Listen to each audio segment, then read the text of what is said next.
In a reciprocating compressor, the valves, without a doubt, have the greatest effect on the operating performance of the machine, both from an efficiency standpoint and from a mechanical reliability standpoint.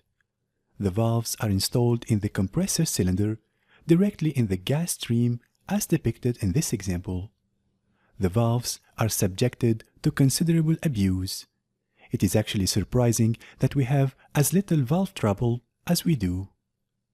Now stop and consider for a moment just what is expected of a compressor valve. It must open and close with every stroke of the piston, many times each minute. The number of times each valve operates in 8 hours, a day, a week, or even a year at different compressor speeds is shown in the following table. As you can see here, the numbers are just impressive. The valve must do this directly in the path of the gas stream and is subjected to any entrained liquids, foreign particles, corrosive gases, and sometimes must operate practically covered with sticky material. The valve is subjected to all types of destructive forces such as tension, compression, impact, twisting, bending, in addition to extreme temperature variations. If the valve fails to function properly, the reciprocating compressor can no longer supply compressed gas and must be shut down for repair. So, anything that can be done to improve the operation of a compressor valve also improves the overall operation of the compressor itself.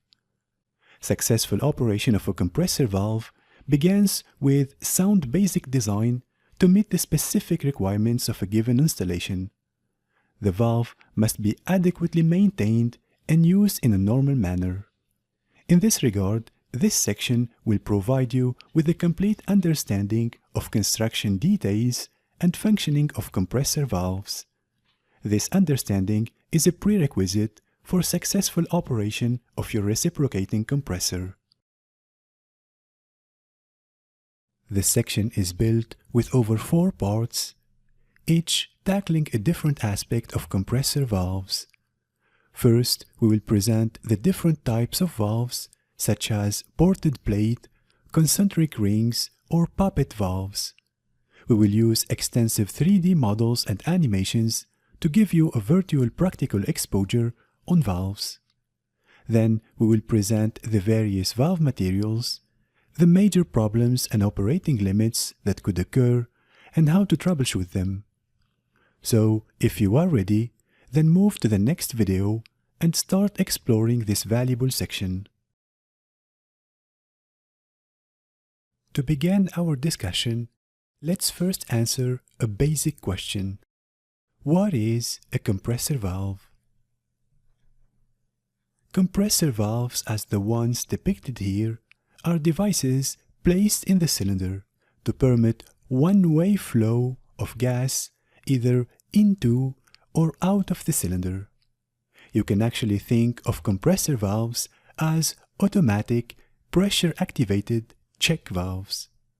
There must be one or more valves for inlet and discharge in each compression chamber.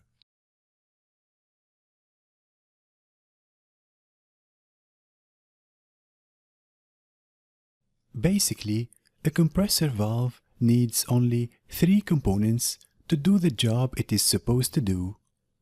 First, we will list these components, then in later videos, we will discuss each component in detail.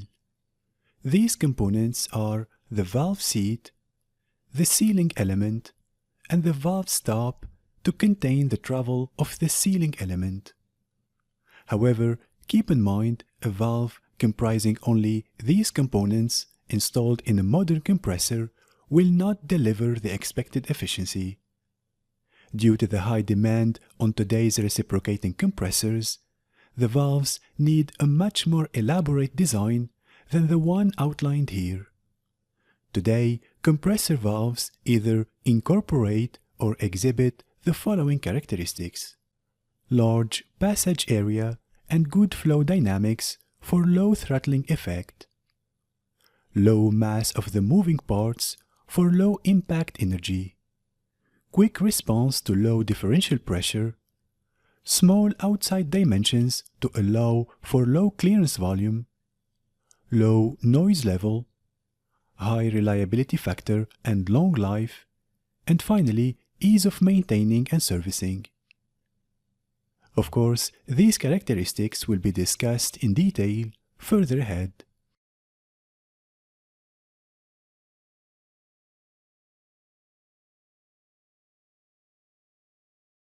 In a reciprocating compressor, the valves, without a doubt, form a very important factor in determining the operating performance of the machine, both in terms of efficiency as well as mechanical reliability. Let's look into the working of the suction valve. In the closed condition, as seen here, part of the sealing element is firmly set against the seat land. Initially, before suction, the suction line pressure is applied only to a reduced area of the valve plate. That is, in our case, the valve plate area minus the area covered by the seat land.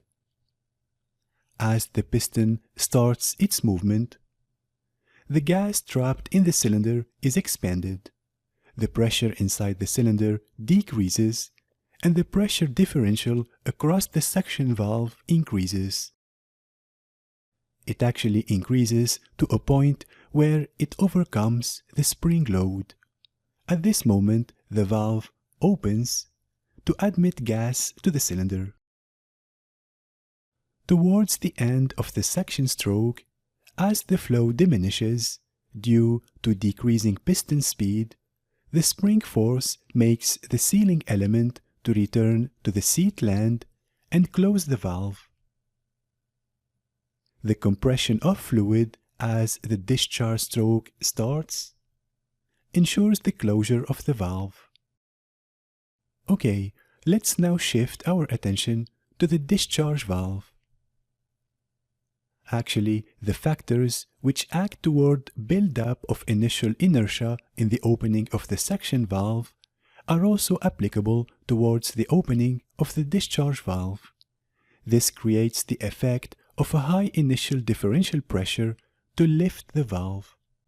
Towards the end of the discharge stroke, as the flow diminishes due to decreasing piston speed, the spring force makes the sealing element to return to the seat land and close the valve. Then the pressure of the fluid in the discharge pipe ensures the closure of the valve. Prior to the development of automatic valves, compressors used mechanically operated suction and heavy poppet type discharge valves. These valve types were efficient and satisfactory at low rotative speeds, but limited the speeds at which the compressors could operate. Today, the lightweight, fully automatic valve allowed for higher rotative speeds, greater output, and increased efficiency from the compressor. There are actually many different valve designs available for modern reciprocating compressors. They all function as check valves, opening and closing as a function of differential pressures, as well as keeping the fluid in the compressor cylinder during compression. However, these designs can be classified into few types, defined by the shape of moving elements and the nature of damping used to control the motion. The following table summarizes these valve types. These include rectangular valves, concentric ring valves, ported plate valves, and poppet or disc valves. In the next couple of videos, we will have a closer look at each type. We start with the ported plate design. In this video, we will focus our attention on ported plate valves. So let's have a closer look. You can see here an exploded view of a typical ported plate discharge valve. let's look into the various parts of this valve to get a better understanding. As the name suggests, the sealing element here is a ported plate, which is actually several concentric rings joined together into a single element. Recall, in the other type of valves, the sealing elements are in the form of rectangular strips, concentric rings, or puppets. The valve seat, as highlighted here, has concentric openings, which are webbed together. The fluid passes through these openings. The valve guard that you can see here has seats to accommodate coiled springs.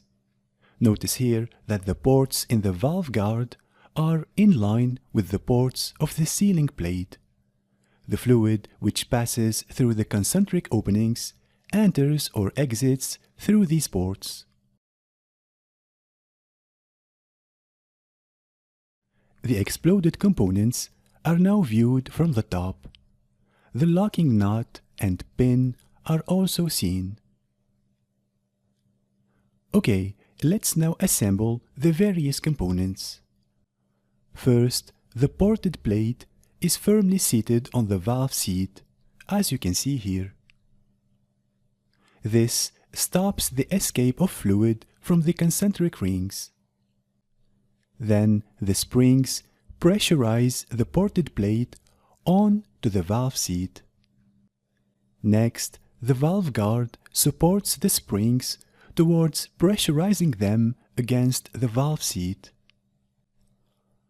Finally, the lock nut holds the whole assembly together, and the lock pin prevents the lock nut from rotating. Okay, now in the next couple of slides, we're going to observe the passage of gas through the valve using a simplified animation. Here you can see both an exploded view and a cross-sectional view of the ported plate valve with its various components. So, for a reminder, starting our way from top to bottom, a typical ported plate valve consists of a lock nut, a valve guard, a set of springs, a ported plate, and valve seat. Now, for a better understanding, in one half of the valve, the ports in the valve guard are shown, and on the other half, the spring and spring seat are shown. Let's look into the working of the valve. During the discharge stroke, compressed gas from the cylinder is expelled into the discharge pipe through the ports. The ported plate opens against spring pressure, as seen in this simplified animation.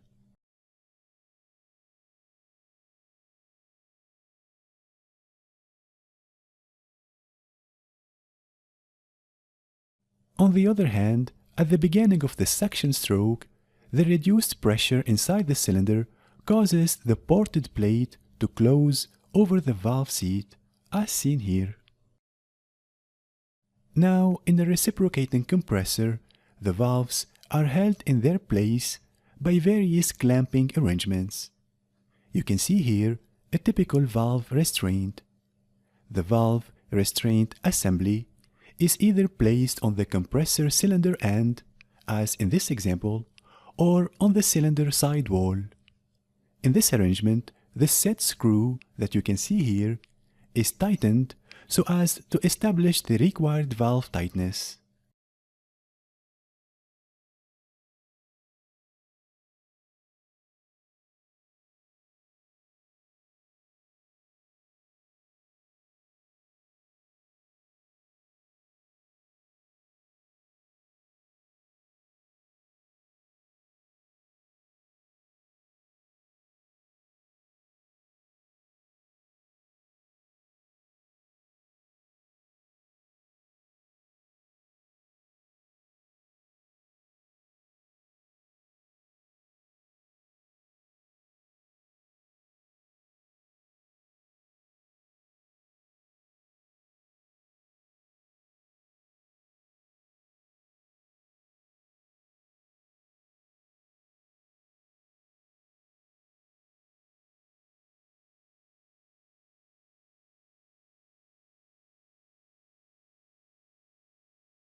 In this video, we will shift our attention to concentric ring valves.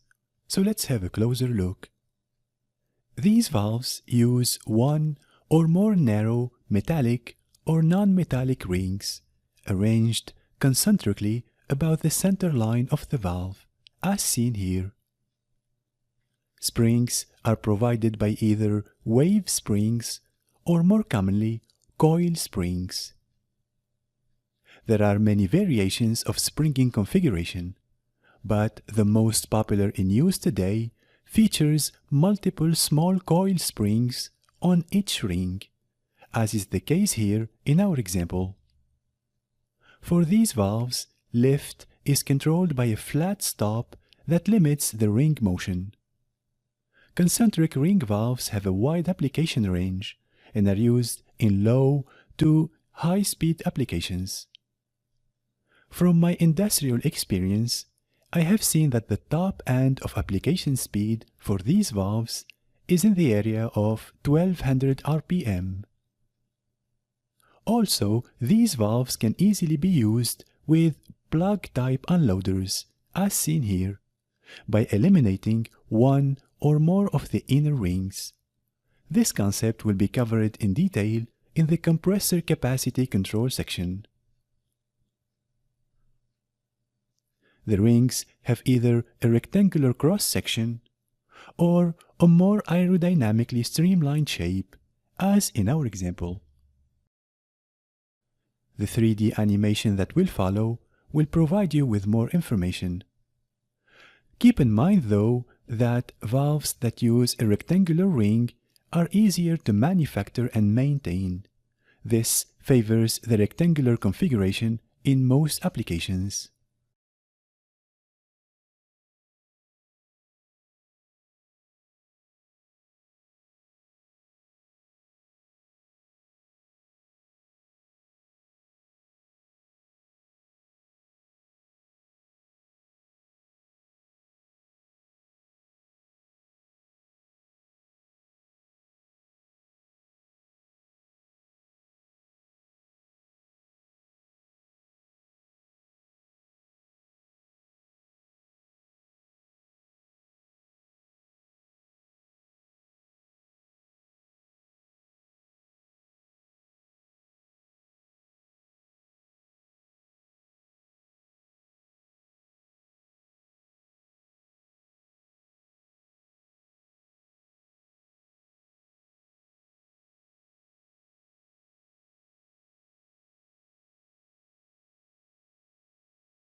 The following figure presents an exploded view of a typical disc valve.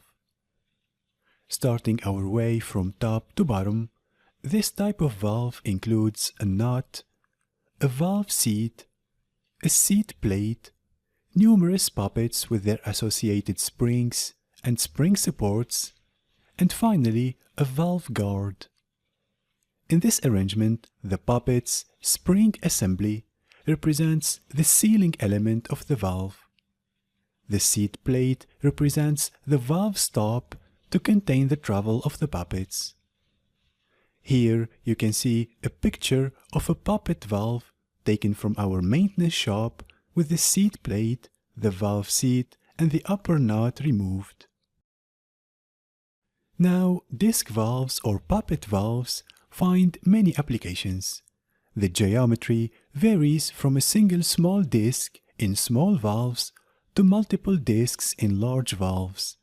They can be found in applications ranging from a few hundred psi, as in puppet valves for gas transmission compressors, to over 50,000 psi in puppet valves for hypercompressors.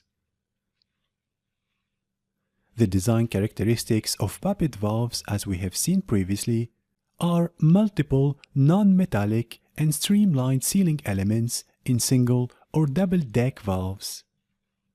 As depicted in our example, springing is provided by individual coil springs for each puppet. Early designs used fluid damping via unvented spring wells. However, experience indicated that this was not a good idea, and the spring wells are now vented. Flow efficiency is excellent because of the high lift and streamlined puppet head. This makes puppet valves an ideal valve for low pressure ratio, high gas density applications, where valve losses are very important and sufficient pressure drop can be generated to drive the valve open. The puppet valve can be applied in other than gas transmission service, but care must be taken to limit both valve lift and operating speed. Keep in mind that puppet valves at speeds above 600 RPM are unreliable. Puppet valves require large sealing surfaces because the puppets are non-metallic and because the seat is angled. With plastic puppets, puppet valves can run with corrosive gases and with high impact velocities, but with the very high lifts needed for optimum performance, they can only be used under conditions of service that create low impact velocities, typically low speed, high valve area, and low to moderate gas density. Because of the high lift and streamlined puppet shape, puppet valves are very prone to flutter. Flutter will be discussed in detail further ahead. As a result, to be efficient and reliable, puppet valves require medium to high pressure gas. They also tend to have high clearance volumes that preclude their use for high pressure ratio applications. So, to sum up, puppet valves are ideally suited to the low speed, medium pressure, low ratio efficiency service. Okay, let's now observe this puppet valve in operation just to illustrate how the puppets behave during a compression cycle. In our example, the valve is positioned upside down, which means that the direction of flow is in this way. So, here basically we will observe the operation of a discharge puppet valve in a compressor cylinder as seen here. So, this is our discharge valve, this is the compressor cylinder, and the direction of the flow of gas is highlighted here. The following simplified animation will illustrate the operation of the puppet valve during the discharge stroke.